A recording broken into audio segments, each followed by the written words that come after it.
everyone. I'm Lisa Cohen, and welcome to this week's Rockstar Women with MS series of expert interviews for MS Awareness Week. Now, this first video is an interview with Winnie Anderson of The Courageous Entrepreneur. And Winnie's story is especially important and meaningful. Winnie is a survivor of traumatic brain injury, and Winnie has gone from merely survivor to thriver, having recovered from a traumatic brain injury and become a successful entrepreneur. So, have a listen to the words of wisdom that Winnie's able to give us this week. So, Winnie, welcome and thank you so much for taking the time to share with us today. I think this is going to be really great for all of us. So I appreciate your doing this for us Thank for you MS so much. Awareness Week. Oh, you're so welcome. I'm so honored to be here. I'm thrilled to be with you and to share my insight. And if it can help anybody, that's outstanding. Fantastic. You're a gem. So as you know, with the resources that I put up on Rockstar Women with MS and with the private coaching that I do, I'm working with women with MS who are in a transition phase, either post-diagnosis and often in many cases post-disability. So they're really working on how to manage in this new life and this new world now with this illness. Yep. And even facing disability. And I try to encourage and inspire them to realize that they can create fulfilling lives even while living with MS. And one of the reasons that I wanted to interview you is that the story of your recovery and transition from having experienced a traumatic brain injury to becoming an entrepreneur and running your own business is just so amazing and inspiring that I think all of us can really learn and benefit from that. So just to get started, can you tell us a bit about the injury you sustained and your initial recovery prognosis? Yes, I can. And as a matter of fact, it's funny that we're doing this interview. This is also Brain Injury Awareness Month, and this week is my 20th anniversary. Oh my goodness, I didn't even know that. Yeah. So my original accident, it happened in a car accident, right? Which is one of the top ways that most people experience a traumatic brain injury. And I was doing what I had done dozens, if not hundreds of times before, driving down the same road, and I was stopped to make a left-hand turn. And everything else I'm about to tell you is what I was told. So I was, because I still have no memory of the accident, I was completely stopped, and a person who was driving a 20-year-old truck at the time plowed right into me. And I was driving a Honda Civic, and he hit me so hard. He was probably going at least the speed limit, 50 miles an hour, if not faster. He hit me so hard that my car, which needed a front end realignment at the time, drifted into oncoming traffic. So I was hit again head on. So, I mean, that's technically, two accidents. So I've got this multiple injury kind of experience.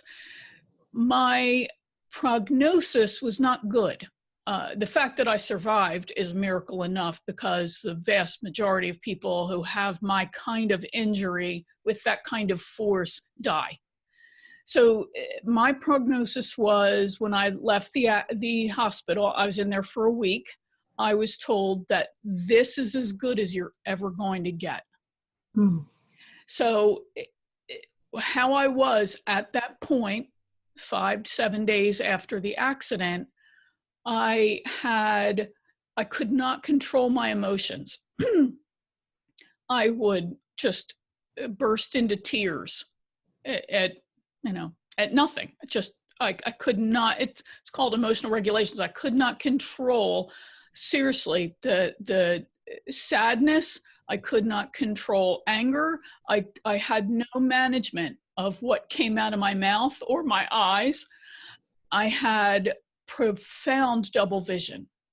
I had difficulty walking, and one reason was because of the double vision, because it's so disorienting.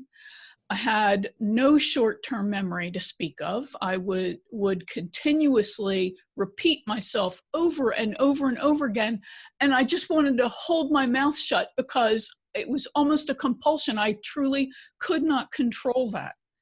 So the thought that that was as good as I was ever going to be, I was 37 at the time. It was crushing to me. Sure, at such a young age, my goodness. Yeah. So when you began your journey of recovery and rehabilitation, especially having heard them say, well, this is as good as it's going to get. I mean, what kind of hope were you feeling about your future prospects? Not much. When I started that road to recovery and rehab, there was no rehab. Because the doctor told me, you're never going to get any better. So at that initial point was this deep despair of, what am I going to do? So, you go home from the hospital and I had another week off. I worked. I was 37. I was at the top of my professional game at that point, or on the rise. I had been promoted 3 times in the last 18 months and was about to be promoted again. I'd just finished grad school a few months before. I graduated in the top 10% of the entire graduating class. And this was as good as I was going to get. It was just so incredibly depressing. And so I spent that first week after the hospital, laying around trying to figure out, what am I going to do now? So I started by just trying to re-enter my former life and act like there was nothing wrong. I could barely walk without tripping. I couldn't see to put my key in the office door. I had to shut one eye. I could not control what I was saying. This was not good. So finally, I had an incident that happened at work, and I realized I have a deep problem. This inability to control my emotions, you just would not imagine the stuff that came out of my mouth. So that's when my husband said, look, you've got to go to our doctor.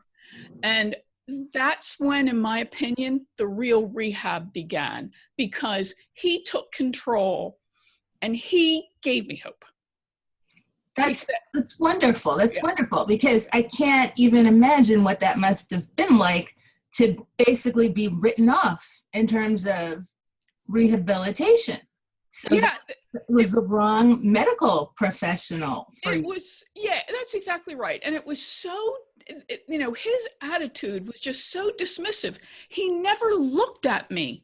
You have that discharge meeting. He never made any eye contact, just leafed through these pages and went, well, this is as good as you're going to get. See you, bye. Wow. Yeah, I was furious. So it was your choice to see a different doctor that was what helped you start on the road to recovery? Yeah. It was only my own general practitioner, but he took charge of the recovery process. And he said, you need these professionals, and these are the people who I recommend. And this has now become your full-time job. It is your job to get better. Mm-hmm. And when somebody was able to explain that to me, that you need a team, that this is not going to be easy, but if you commit, you can get better. That hope, I'm getting choked up. That hope was all I needed to light a fire under my butt. And that helped me say, there is no way this is as good as I'm going to get. Wow. So it sounds like that was empowering once you were told and you realized that you could be in charge of your rehabilitation and your team and what you were going to do to get better. That's super powerful. Right. Right. Yeah. Incredible.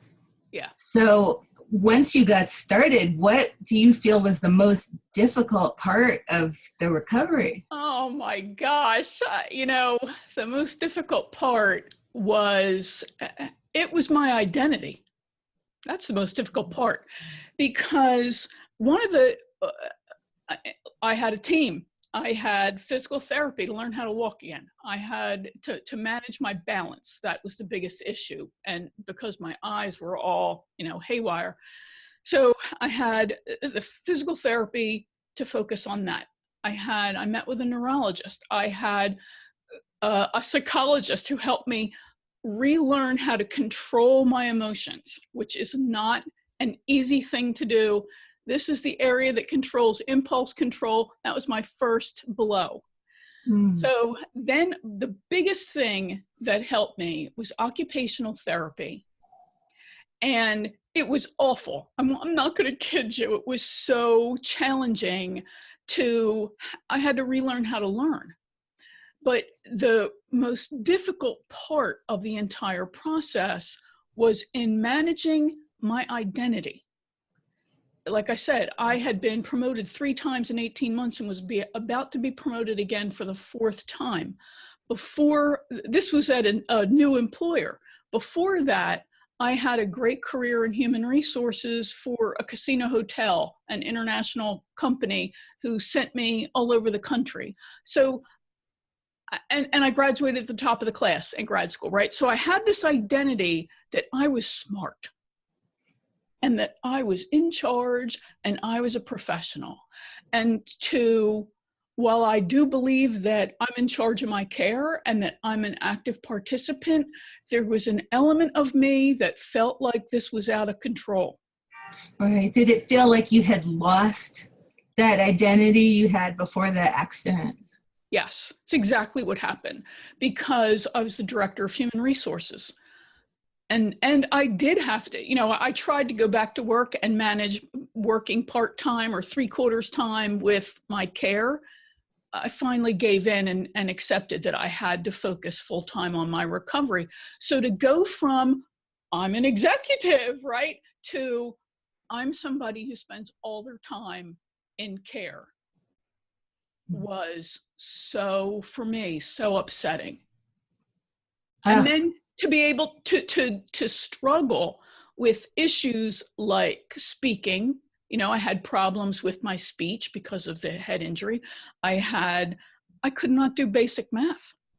I couldn't add 3 or 4 single-digit numbers together. Wow. I couldn't tie my shoes. So going through that process of it, it sounds like basically having to start over again. How did you find your way back? Like, what kept you going? Sheer cussedness. Because first of all, I had grown up in an abusive environment and had heard, you're stupid, you'll never amount to anything, and, etc. And I feel like many of my accomplishments were, I'm not going to let that happen. So it was painful. There were many days when I would get up and go to the bathroom at the therapist just to cry. And sheer frustration, right? Because I could not add these stupid numbers. I could not perform, even as I started to get better, I could not perform at the level that I remembered I could. So it was the haunting of that performance faced with the reality that I was looking at. And again, that disconnect between the identity, that's what was so hard. And I did it because I just refused to accept that I couldn't do it. Right. Wow. Just hearing that story, I mean, it rings so many bells, because so many of us with MS, that's a huge thing that we're facing, is that identity. Who am I now? Now that I've been diagnosed, now that I can't do what I used to do, now that maybe I can't walk or move or think the way that I used to. And just hearing you say that, I'm getting chills just from hearing you say that. And I just applaud your doggedness with sticking it out. Thank you. What kinds of things helped you to start getting your sense of self back, getting back that I can do this, I'm not staying stuck with this new identity or this new headspace of I can't do what I used to do? Yeah, first I focused on what I could do and focused at honing what I could do. So at that time of the injury, I was a fitness fanatic, and I worked out every day. I worked out with a personal trainer, and so and they credit some of that fitness with my survival. And so I focused on, okay, today I'm going to push myself to go 5 minutes more on the cross trainer. Today I'm going to push myself to lift 5 more repetitions of a particular weight. So I really did focus on what was working and what more I could possibly do. The other thing was that I had a good reputation in my industry. I lived in South Jersey, just outside of Atlantic City. I worked in the casino industry for 7 years and had left and was working for a large chapter of a national nonprofit. I worked for the Red Cross. So I had this identity in the casino industry, and I had been freelancing as a trainer for a local college. And as people started to hear, and my accident was so bad, it was in the paper, so everybody knew. But as people started to hear that I was getting better and that I was not working, I started to get calls from people I barely knew who said, I have this little project. Do you think you could do it? Mm-hmm. So, and some of them were not exactly what, complicated, what you would think of as complicated projects. One was proofreading a textbook. One was coming into somebody's office and helping them plan out a project. They, this was back in the late 90s, and they wanted me there.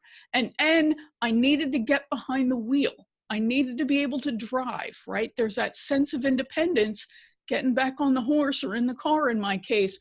So I focused on those things, and I was blessed that I had this network of people who knew me, who didn't realize how important those things were to recapturing not just my identity as a professional, but the belief that I could figure this out, right? And those were the signs, those were the first signs that made me think, maybe I don't have to go back to work. Maybe I could do something like this on my own. Because one of the biggest problems that I faced, and I know that those of you in the MS community can relate to this, is that in some ways it's an invisible disability.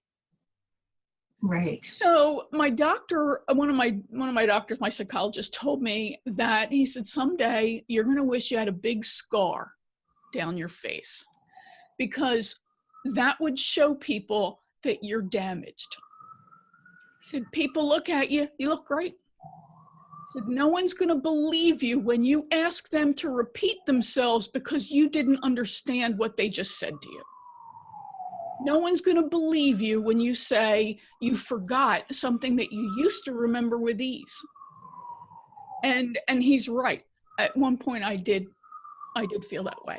So recognizing that people are looking at you and making judgments about you. Right. The "but you look so well" phenomenon. Yes, that's right. Wow.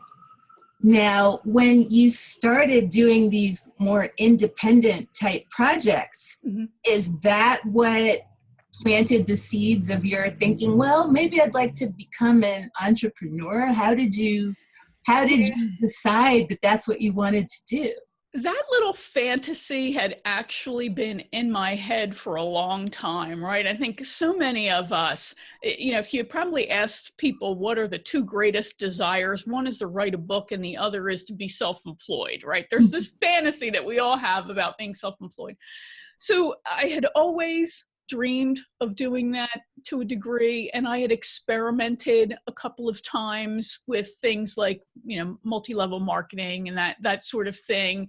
And so I just always had this fantasy. And yes, the more I came to understand that a TBI is a lifelong journey. Once you have it, you have it. Yes, there's neuroplasticity and there are things that you can do to recover and manage your issues, but once you got it, you got it. So I had to realize that traditional corporate life as it was back then would not work for me, because I was still at the point where I was spending most of my months with a migraine. So I would have, at some point, it was 50% or more of my weeks were spent with some level of migraine. Well, I got to work in bed, right? Because there's times when I got to take a nap. I can't deal with this anymore. So nobody in corporate life was going to let me go, oh yeah, go take a nap and feel better. So managing that ongoing recovery and ongoing evolution became really important to me as I started to try to then figure out, well, now what am I going to do with myself? Right. So what do you feel really influenced your decision to start doing the type of work that you're doing now? I didn't start out doing what I'm doing now. And so a couple of things influenced me becoming independent in general. One was this issue of managing my recovery. The second was the realization that I had some skills that people would pay for, that there were skills that I had not lost, that I was able to work to get back to some level of strength, and that to anybody else I looked, I was perfectly normal in certain areas, right? So that helped. Then there was this issue of faith. And faith, the definition of faith is belief in that which is yet unseen. So yes, if anything gets you religion quick, it's a life-threatening issue, but it's also, so it's faith in a higher power, but also it's faith in myself, trusting in that which is yet unseen, trusting that I would be able to figure this out and that I would be okay. And what made me then move into this work that I do now, which centers on helping people who are introverted, and yes, many of my clients confess they have some level of a wound. Usually it's an emotional wound that they're dealing with and that's in their way in building their business. That only happened when I accepted my issues. Right. And for a long time, I have to say, it had to be 10 years. As much as I would tell people, oh, I have a TBI, oh, bear with me, I have a brain injury, I'm forgetful, whatever, I was really in denial, to be honest with you. And it wasn't until I accepted that I am a person with a brain injury, it's the with that's important. Right. I'm walking with it. I'm working with it. I'm not in spite of. I'm not, so I'm with. Right. It's not your identity, and it's not an in spite of. It's a with. This is who I am with the right. TBI. Yes. That's pretty powerful. That is pretty powerful. Thanks. And you had started mentioning the types of people that you work with. And I think that's also important for us, because a lot of us with MS, just because of having to manage the illness and often because of physical disability, we've become less engaged with the outside world, whether it's because of fear of going out into the world and perhaps tripping and falling, things like that, or even just the amount of energy it takes to get through a day and manage our issues. A lot of us can tend to become introverted and definitely less engaged, and at the worst case scenario, shut in, even feeling like that. Yeah. But a lot of us would like to be more engaged, but we're in this situation of going, okay, well, how do I start reaching out again when I've been out of the loop now for a while? For some of us, it's been years. And with the Courageous Entrepreneur, you do work with individuals who feel naturally more introverted.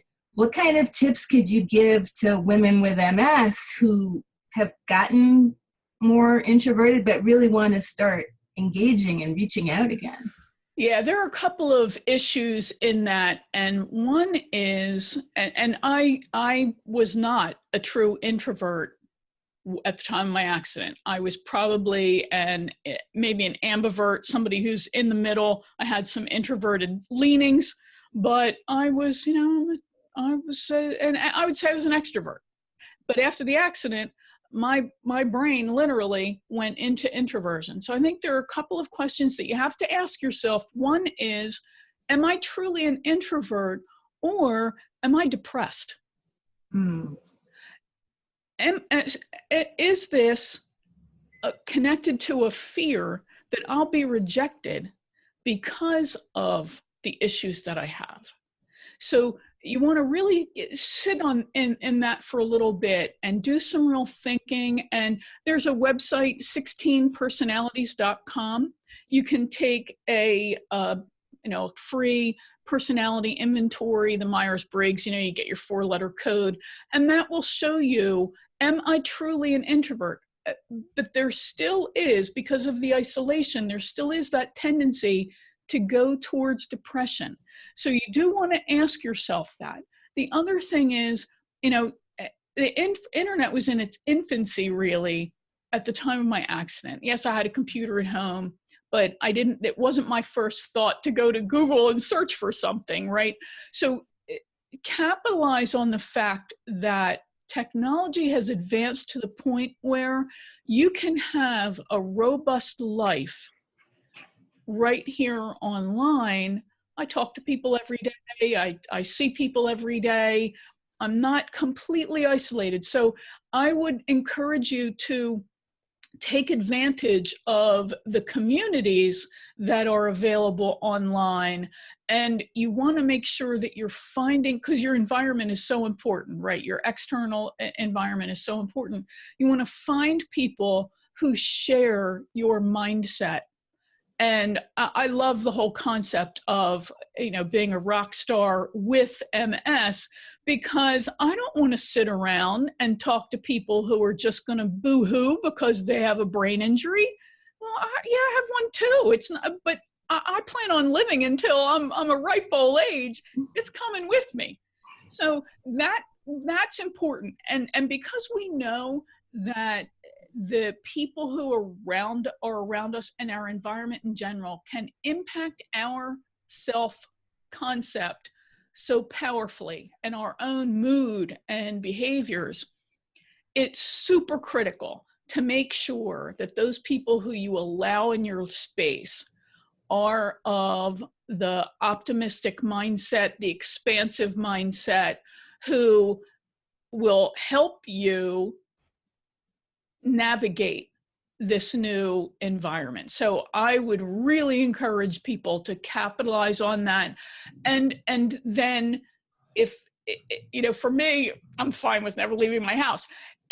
Start to find some way that you can safely navigate the world, whether it's, I have a friend who, she doesn't have MS, but she has some kind of, she had her own brand of a brain injury to a degree, somewhere in this, and not really a stroke, but anyway.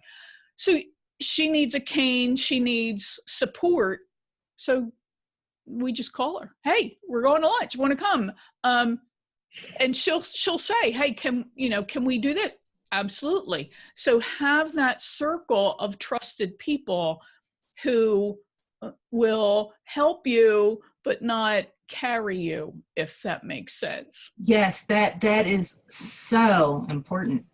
Now, there are going to be people listening to this who are going, oh, I want to be like Winnie. So what would you suggest? So for women with MS who are feeling that, okay, I'd like to be able to follow in her footsteps and become an entrepreneur, what type of services do you provide to the courageous entrepreneur that can help them navigate that and help them, even though they've been hesitant because they've become more isolated or introverted in recent years? Yeah, thanks.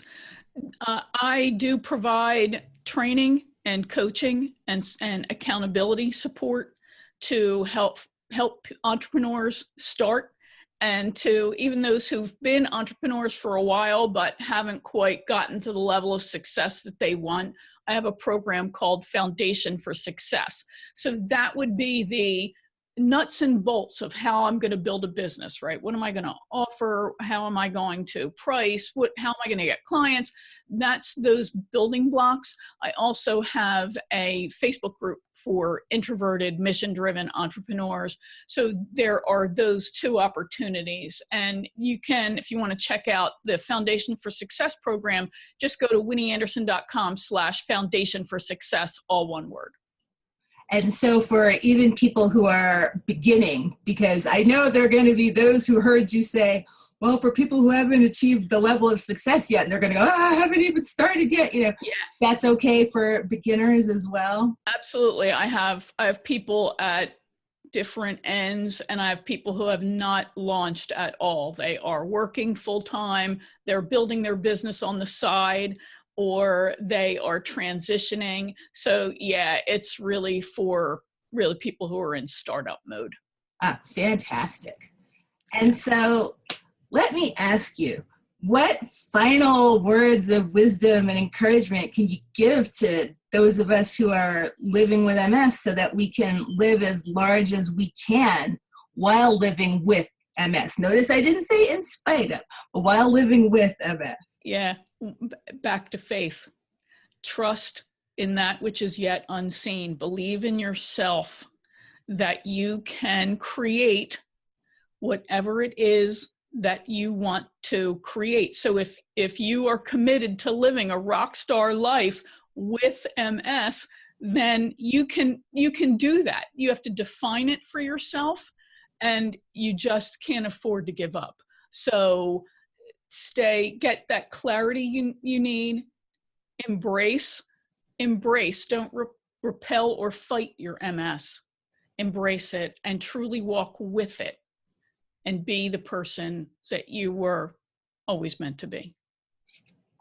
Thank you so much. And thank you for spending this time with us with so many. I wanted to say such an important message, but there were so many in there, so many jewels. I'll definitely be listening to this again. I'm sure people will listen to this multiple times. Thank you. And it will live where everybody can do that, both on my website and on my YouTube channel, and we'll place it on Facebook. So you all will have access to it where you can find it as many times as you need to. Thanks so much, Winnie, again. You're welcome. You're welcome.